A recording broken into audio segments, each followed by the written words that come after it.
So welcome here today. For the sake of the viewers, please tell us who you are. Oh, thank you, Abikeola. Thank you. You know me already. Anyway, you said for the sake of the viewer. Yes. I'm Mrs. Kayode Aremubola.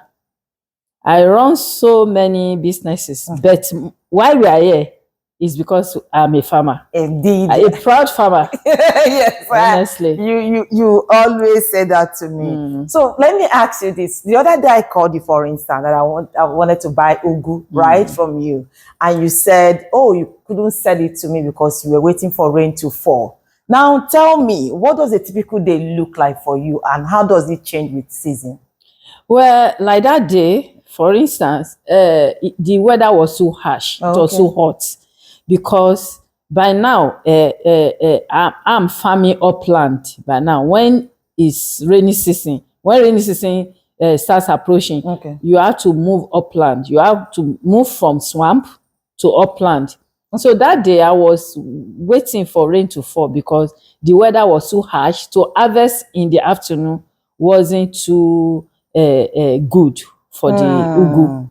Wow. So I guess that means we get so many things wrongly as non-farmers. So what is one thing about farming that people get completely wrong, in your opinion? In my own opinion, farming, people think farming is for the poor. That once you are a farmer, you are poor. And it's they are very, very wrong. Very, very wrong. And people think that illiterates are farmers. No, it's very, very wrong. And that's why so many people are running away from the work because they think, this thing is for the poor. No, it's not for the poor. Now, let's go back to the weather stuff you mentioned. You know, we can't predict weather, right? Yes. So how do you balance your work with the unpredictability of the weather? And also talking about the markets, what the demands and taste, all this paste and all of that. How do you balance all of that in ensuring that your farm, everything you have in your farm are properly secured and healthy? For the climate change, there is nothing you can do about that. Okay. You cannot query God. You can't question God. And it's not only in Nigeria. It's all over the world. But the thing is that once you have a proper calendar, farm calendar, you change with the climate. There is a farming calendar. Yes. That guides farmers. Yes. When to sow and when to reap. Yes. Yes. Wow. Interesting. Like before now, you know, you start planting ugu, for instance. You start planting ugu around February, March before now. But because of the climate change, so you wait till April, May. But for other vegetables like shoko, green, ewedu, other vegetables, you can actually farm anytime upland. What about corn? Because the last time I asked about corn, you told me it wasn't available. Yes. So tell me. Corn, you for you to have good harvest, you plant corn around April. If it is upland, but if it is waterside swamp, you can plant. You can plant in December. Wow.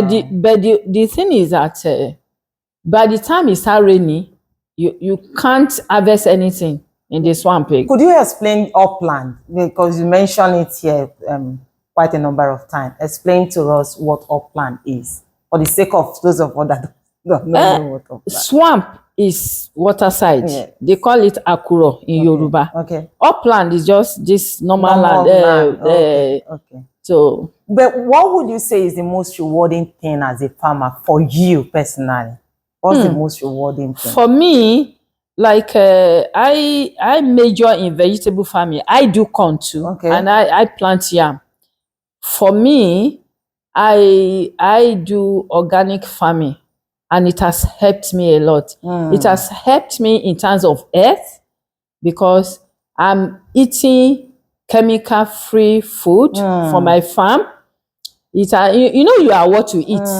Most of this sickness and disease you around now is from what we eat.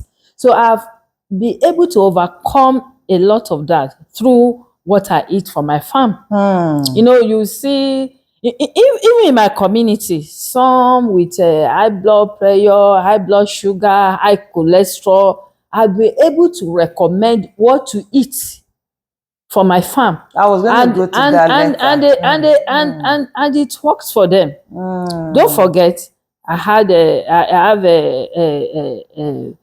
I studied food science and nutrition, so that has also helped it you accepts me. Yes, in the area of farming. But what is one of the hardest lessons you would say you've learned as a farmer? What has farming taught you so far?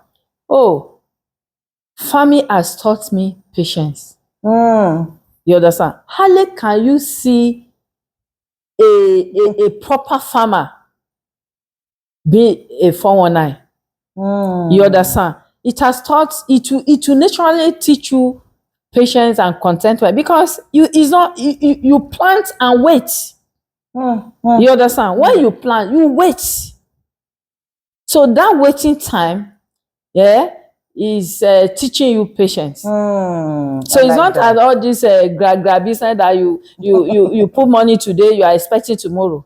You know, some like shoko now. When you plant shoko, when in the nursery, shoko will spend like 3 weeks. Then after transplanting, another 3 to 4 weeks. That's almost 2 months for shoko. Wow. And ewedu, for you to grow ewedu properly, some grow ewedu 3 weeks, 1 month. That is if you apply fertilizer and all that. But because I grow organically, it takes longer time. So I grow my ewedu for like 6 to 7 weeks. So all these things will naturally teach you patience. So there is nothing you can do. You have to wait. You can't harvest before time. I like that. You can't harvest before time. Yes. How do you cope with setbacks that comes with farming, and even the financial stress that occur during farming? There is no financial stress as such, because your raw material is soil. And you already have it. So, but the challenge, the major challenge is manpower. To get people to work is especially youth. So many do not want to go into farming. They don't want to work in the farm, especially here in Lagos. People, they come, they will tell you that they can't farm in the village and come to Lagos again to farm. Farming. So, but how do you feel knowing that your work directly feeds families? Like, they literally take the food from the ground and into their pots, and you know, because you are very sure that whatever it is that comes out from your farm is purely healthy.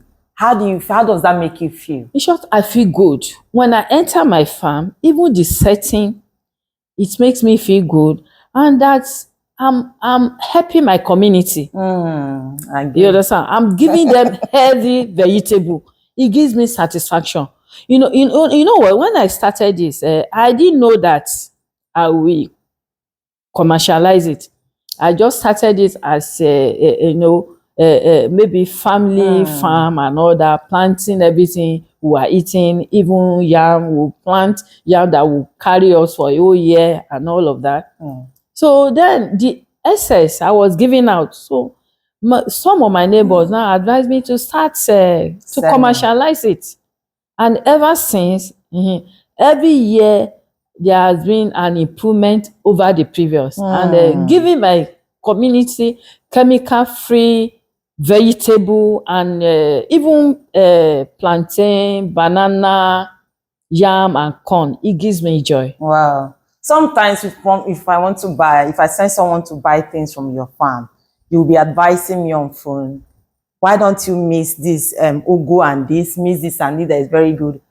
What ingredient, in your own opinion, tastes better from what food tastes better, in your opinion, from the food that comes out from your soil? Do you know what? There are so many ways you can combine vegetable.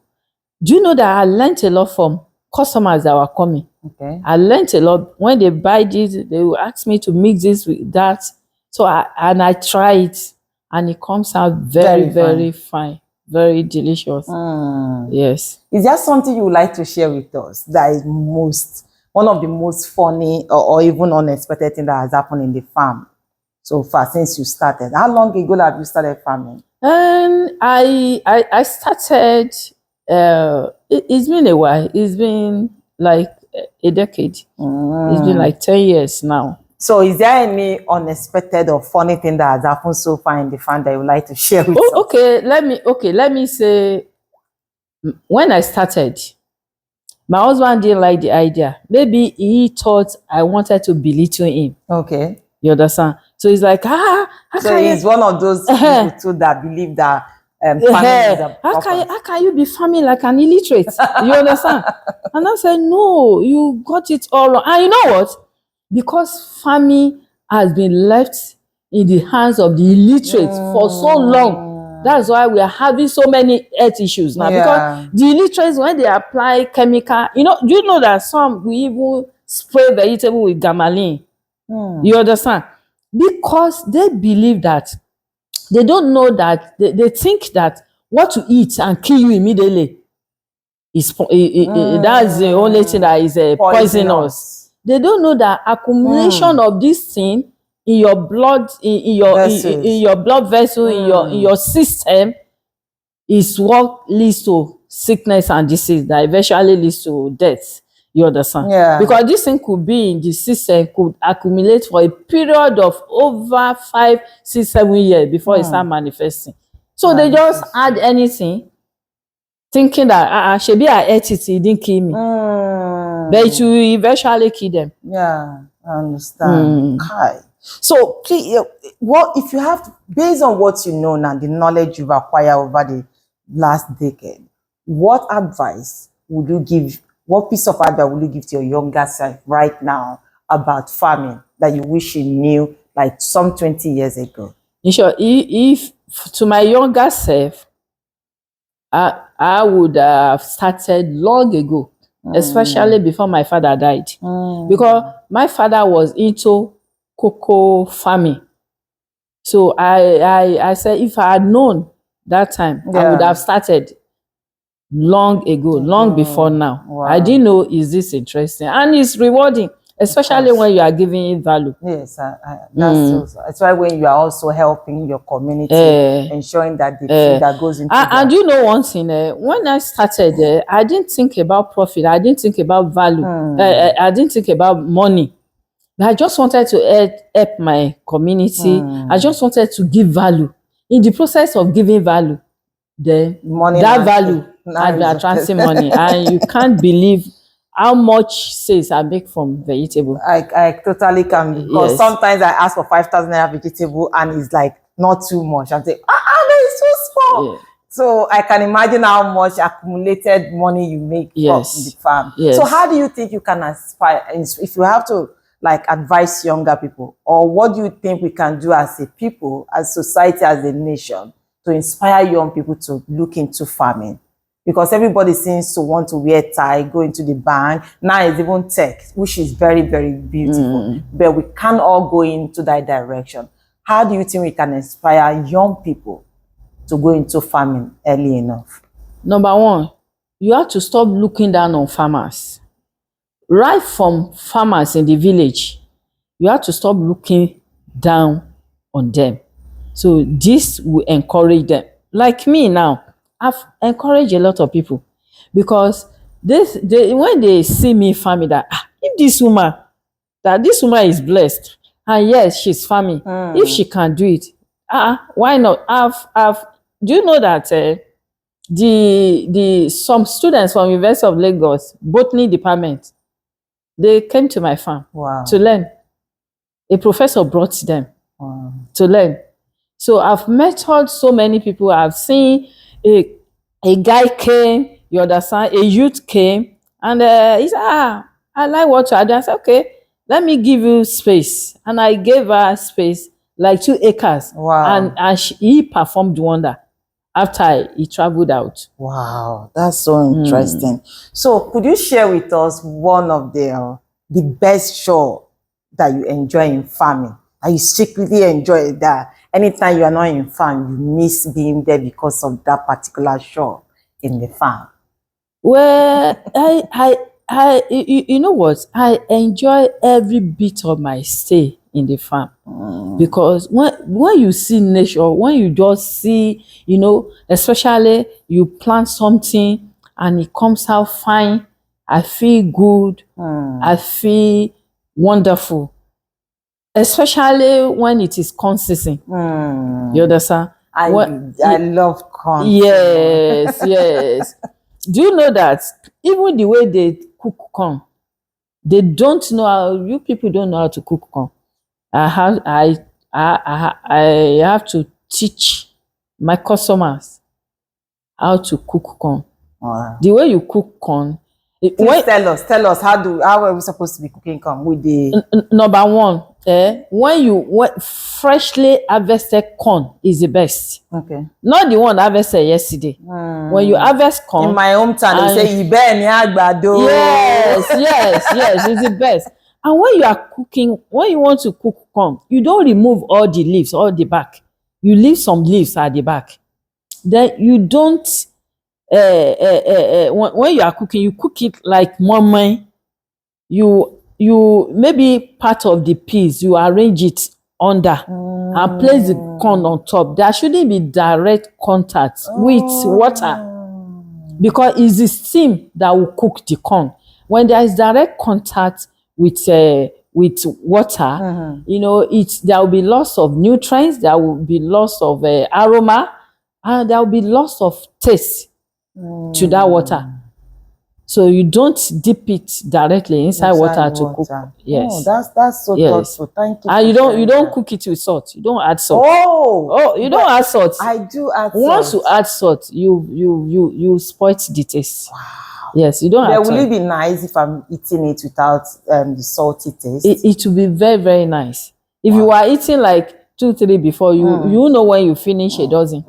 Yes. So lastly, let me ask this, because first of all, I want to say thank you for really indulging with this conversation so far. So let me ask this. The other day, the first lady, when they just came into the office, was encouraging Nigerian youth to go into farming.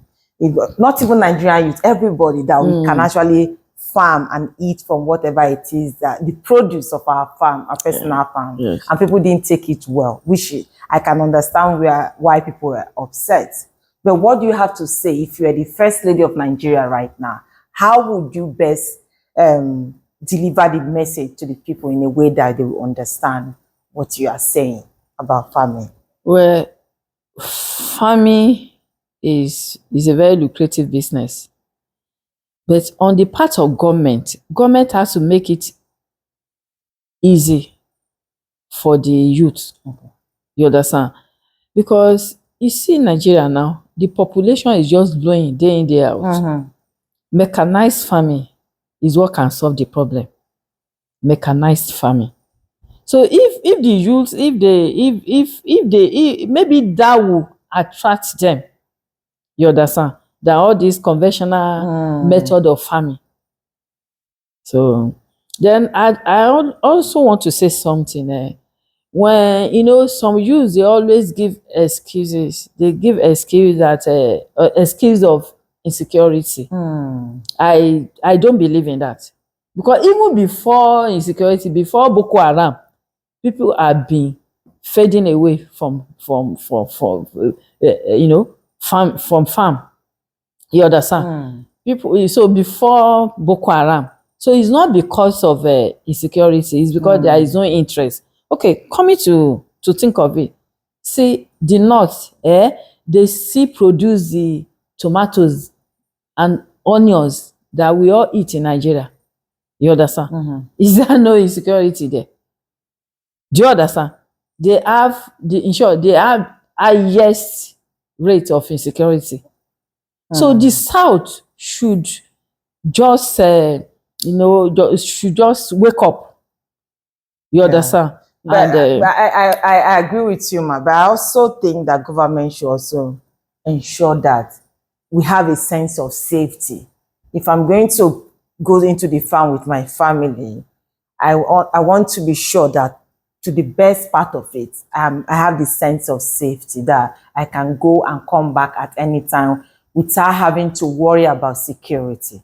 You understand? that's what I'm saying. Government should do all they can, you understand, to make everywhere secure. Yes. For farming, not only for farming, for, you understand. But what I'm saying is that people not having interest in farming is not only because of insecurity. I agree. Because you see some states where where there is no issue of insecurity. How many youths will you? Do you understand? Like, I traveled to my mother's village last year. There is no insecurity there. Nobody has ever been kidnapped from that village, and that village has fertile land and all that. But you won't see youth going to farm. I had to start encouraging them that even me, as you see me, I'm a farmer. So the thing that has been there from, it's been that the people just think that once you are farming, you are poor. So that has to change. The mentality. Yes, that mentality, that narrative has to change. All right. Thank you so much for coming today, ma. Thank you. On this note, I want to say thank you so much for watching. Until next week, we come your way again. Bye for now.